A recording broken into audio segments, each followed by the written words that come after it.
ہر وہ جانور جو انسان کو نقصان پہنچاتا ہے نا جی، اس کو مارنے کی اجازت شریعت نے دی، سیدھا سا اصول۔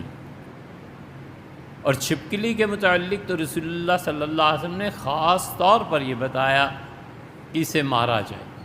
اور بتایا ہے کہ اس کی فطرت میں شر ہے۔ اور آپ نے فرمایا کہ جب حضرت ابراہیم علیہ السلام کے لیے آگ جلائی گئی تھی تو یہ چھپکلی اس آگ میں پھونکے مارتی تھی تاکہ یہ بھڑکے،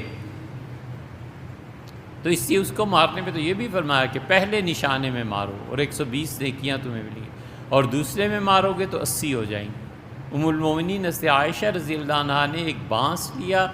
پھر اس کے سرے پہ انی، نیزے کی انی چڑھوا لی تھی،